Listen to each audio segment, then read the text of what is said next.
Welcome back to the Deep Dive. We're diving deep today into Titus 2.1:15. A passage that sometimes can make you feel like you've stepped into a completely different world. Right.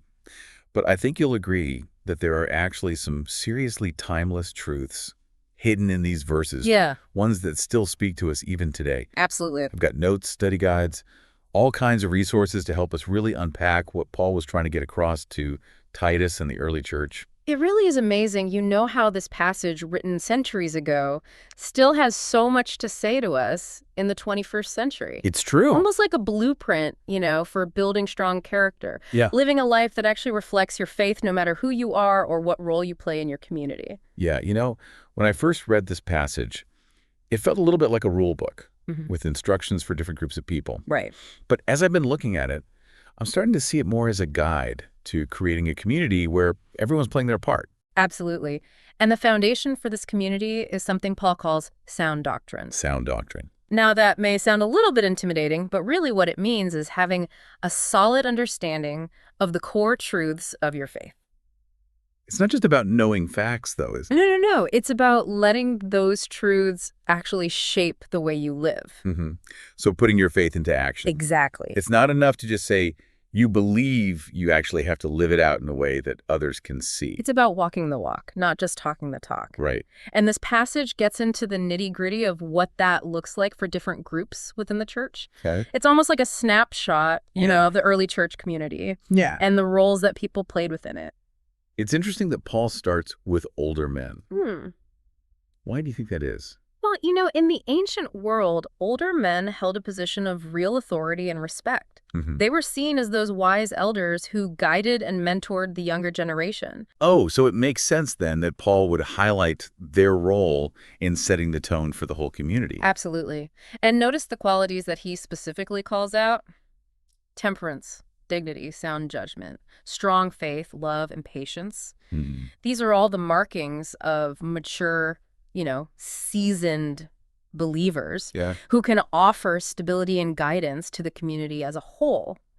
You, as a seasoned believer, think about it, you have so much to offer the younger generation, That's true. especially those trying to navigate the challenges of living out their faith at work in their careers. Oh, I hadn't thought about it like that. Yeah, it's like they're called to be living examples of what it looks like to have a mature faith, not just in their personal lives, Yeah. but in every area where they have influence. Exactly. And it's not just about being a good example. Yeah. It's about actively teaching and mentoring others. Right. Okay, so that's the blueprint for older men. What about older women? Yeah, what's their role in all of this? Yeah, what are they supposed to be doing? Paul gives them a super vital role as well. He says they should be reverent in the way they behave, not gossips or heavy drinkers, but teachers of good things. Hold on. Teachers of good things. What does that even mean in this context? Well, it means that they have the responsibility to mentor younger women, to guide them in how to live out their faith, especially when it comes to family and home life. Ah, so they're like the spiritual mothers of the community, Exactly. passing down wisdom and experience to the next generation. Precisely. And Paul gets pretty specific about what they should be teaching. He emphasizes things like loving their husbands and children, being sensible and pure, being good homemakers, and being submissive to their husbands. I can already hear the internet buzzing about that last one. Yeah. Submission to husbands. Yeah. It's a concept that can definitely raise some eyebrows in our modern world. It definitely does. And it's important to acknowledge, that this instruction was given in a cultural context that was very different from our own. But I do think there's a principle here that we can still apply today. What do you mean? Well, think about it this way. Every healthy community needs some kind of structure, some kind of order. And in the context of a marriage, as Paul understood it, the husband was seen as the head of the household. Right. But it wasn't about, some kind of power dynamic. Yeah. It was about recognizing that somebody needs to provide leadership and direction. And for Paul, that role fell to the husband. So it's not about blindly following orders. No. It's about working together, for the good of the family. Exactly. It's recognizing that, different people have different roles to play. And when everyone embraces their role with humility and a willingness to serve the whole community, benefits. That makes a lot of sense. And, it's interesting that Paul frames these instructions in terms of protecting the reputation of the faith. Right. He says that the behavior of believers shouldn't give anyone a reason to speak badly of God. That's a crucial point. It's like we're all ambassadors for Christ representing him to the world. Yeah. And our actions, whether good or bad, have the power to either draw people to him or Yeah, push them away. that's true. So it's not just about personal piety then. Right. It's about recognizing that we're part of something much bigger than ourselves Mhm. and that our actions have consequences Absolutely. that extend far beyond our own lives. And this idea of representing Christ well is particularly important when we look at the instructions for servants. Yeah, that's another part of the passage that can feel a little bit uncomfortable for modern readers. Sure. I mean, how are we supposed to apply those instructions in a world where slavery, thankfully, is no longer the norm? Right. That's a great question. And it's really important to remember that slavery in the Roman world was very different from the kind of chattel slavery Hmm. that existed in America. Many slaves in the Roman Empire were educated. Okay. They held positions of responsibility. So it wasn't always about forced labor and brutal treatment? Right. It was a really complex system Yeah, with a lot of nuances. But Yeah. the point is that Paul isn't condoning slavery. right. He's simply addressing the reality that many Christians at the time were living within that system. Okay, so what is his message then to those who were slaves? Well, he tells them to be obedient to their masters, to please them well in all things, and to be honest and trustworthy. Now, I know that can sound like he's just saying, accept your lot in life, Mm-hmm. but I think there's something deeper going on here. Yeah. What's your take on that? Well, remember what we were saying earlier about representing Christ well? Mhm. Even in a situation that felt totally unfair or unjust, Right. those who were slaves could still choose to live in a way that honored God. So even though they were in a tough spot, they could still be a light in the darkness. Exactly. Their actions, their character, their integrity, Hmm. all of those things could become a powerful testimony to the transformative power of their faith. Hmm. It's like their lives become a living sermon, showing the world that even in the midst of suffering, Yeah. God's grace can shine through. That's a powerful image. It's like they're taking something that was meant to demean them Mm-hmm. and turning it into an opportunity to glorify God. You got it. And I think there's a lesson in there for all of us. Yeah. Even though we don't live in a society with slavery, What do you mean? well, we all face situations in life that feel unfair, Right. where we feel trapped or powerless. But even in those situations, we still have a choice. We can let bitterness and resentment take root, Mm-hmm. or we can choose to respond with grace, Right. with integrity, Mhm. with the determination to live in a way that honors God. So even when life throws us curveballs, Hmm. we can still choose to let our light shine. Absolutely. And, I think that ties into one of the most important themes of this whole passage. Okay. The idea that our actions should be motivated, Mm-hmm. not by a desire to earn God's favor, but by a deep gratitude for the grace he's already shown us. That's a really important distinction, isn't it? It's not about trying to be good enough. Yo. It's about recognizing that we've already been made right with God through Christ. Mm-hmm.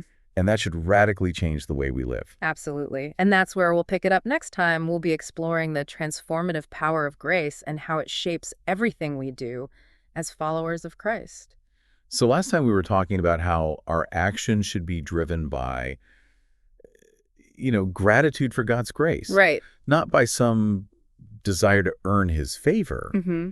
But how does that actually work out in everyday life? How do we actually do that? That's the question, isn't it? And I think Titus 2.1114 gives us a really good picture of what that looks like, what a grace-motivated life actually looks like. Okay, let's dig into those verses a little bit. Hmm. Paul writes that the grace of God that brings salvation has appeared to all men. And notice there how it says all men. That's a big deal because it means that God's grace is available to absolutely everyone. It doesn't matter your background, your social status, even your past mistakes. So it's not just for, a select few. Nope. It's a gift that's offered freely to anyone That's it. who's willing to receive it. Anyone who's willing to receive it. And what's amazing is that this grace doesn't just, forgive us. It actually transforms us. Mm-hmm. Paul goes on to say that this grace teaches us to say no to ungodliness and worldly passions and to live self-controlled, upright, and godly lives in this present age. There's a lot in that sentence. Yeah. A lot packed into those few words.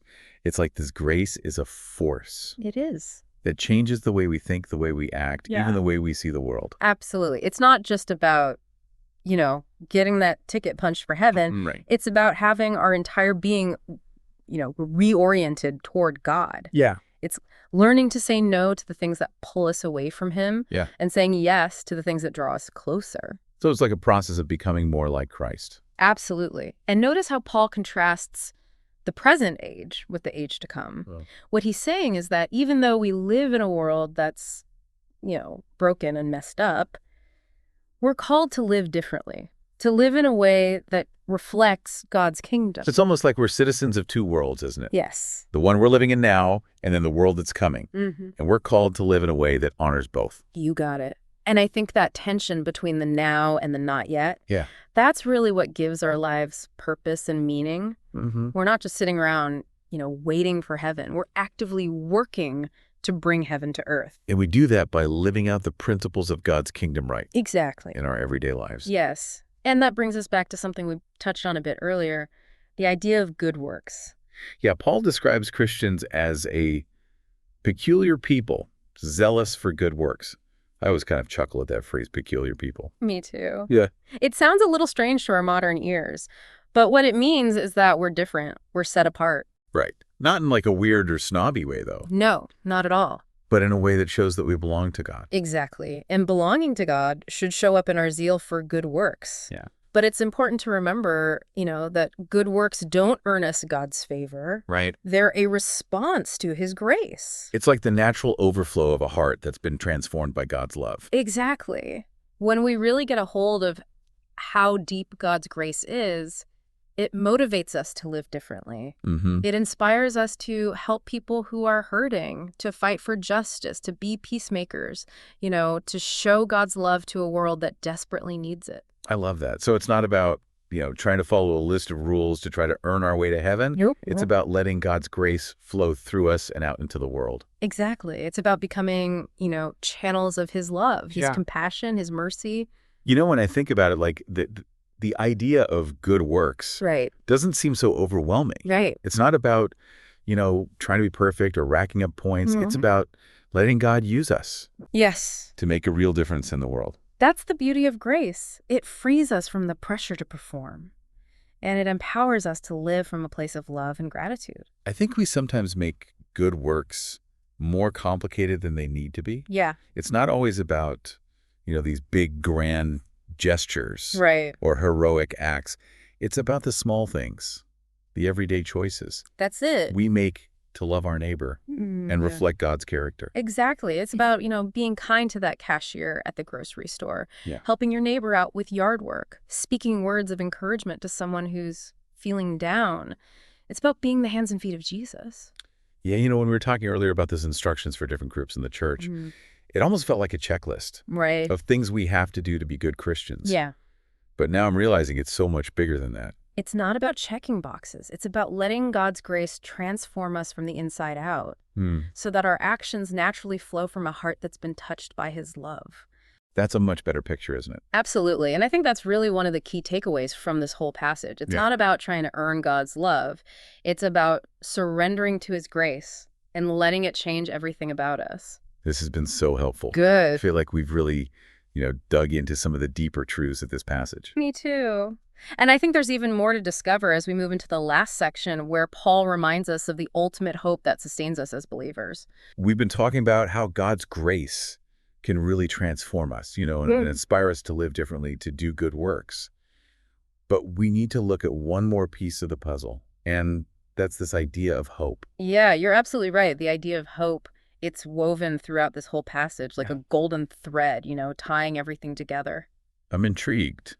Tell me more. Well, remember how Paul contrasts this present age with the age that's coming? Right. He's reminding us that, this current reality, it's not all there is. There's something much better, something more glorious waiting for us. Right. It's like we're living in a waiting room, but it's not a passive waiting, is it? No, not all. It's an active, expectant waiting. Exactly. And what are we waiting for? The glorious appearing of our great God and Savior, Jesus Christ. That's the blessed hope that Paul talks about in Titus 2.13. That's it. Exactly. It's this anticipation of Christ's return when he's going to make all things new, when justice will prevail and God's kingdom will be fully established. It's like this beacon of light, shining in the darkness, Yeah. giving us a reason to keep going even when things get tough. I love that. Absolutely. Knowing that Christ is coming back, that gives us purpose, it gives us direction and a hope that goes beyond all the challenges of this world. So it's not just about, escaping this world and going to heaven. Yeah. It's about bringing heaven to earth right here, right now. You got it. And that's what makes this passage so relevant for us today. We live in a world that often feels hopeless. Yeah. A world full of suffering and injustice and uncertainty. Mhm. But the message of Titus 2 is that there's hope. A hope that's rooted in the fact that Christ is coming back. And that hope isn't just wishful thinking, is it? No, it's not. It's a real powerful force that actually shapes our actions and our priorities. Absolutely. It's what motivates us to live differently, to make choices that line up with God's kingdom, to invest our time and energy in things that will last. It's like we're living with one foot in this world and one foot in the world to come. We're embracing the present, but we're also looking ahead to the future with excitement. I love that. That's such a great way to put it. It reminds me of that old hymn, "This world is not my home, I'm just a passing through." Exactly. We're pilgrims on a journey, and our final destination is that new heavens and new earth, where God will dwell with his people forever. And knowing that our journey has this incredible ending, gives us the strength to keep going, even when the road gets rough. As we wrap up this deep dive into Titus 2.1:15, I'm just struck by how rich and deep this passage really is. Me too. Yeah. It feels like we've only scratched the surface. There's so much here to unpack and to explore. It's a passage you can read over and over again, and each time you'll discover something new. Something that challenges you, something that encourages you, something that inspires you to live more fully for Christ. I think one of the things that really stands out for me is how this passage connects our own personal transformation with our responsibility to the community. It's not just about our individual walk with God. Right. It's about how we live together in community and how our actions impact those around us. That is so crucial. It's not enough to just focus on, our own spiritual growth. We're meant to be part of something much bigger, something that's actually making a difference in the world. And that difference starts with each of us individually, as we allow God's grace to change us from the inside out and empower us to live lives that are pleasing to Him. Absolutely. It's a journey, a process, a lifelong adventure of growing in grace and becoming more and more like Christ. So as we resurface from this deep dive, what's the one thing you hope our listeners will take away from our exploration of Titus 2.1:115? I think the most important thing to remember is that this passage, it's an invitation to a life that's been transformed, a life that's rooted in God's grace and flows out into actions that honor him and bring good to others. It's a call to really grasp what it means to be a follower of Christ, to live out our faith in concrete ways, and to make a difference in the world around us. It's a call to be a peculiar people, set apart by God's grace and passionate about good works. People who live with hope and anticipation of that glorious day when Christ returns and makes all things new. That's beautiful. I love that. Thanks for joining us on this deep dive into Titus 2. It's been a joy to explore it with you. And to all our listeners out there, keep seeking, keep exploring, keep diving deep into God's Word. We'll see you next time on The Deep Dive.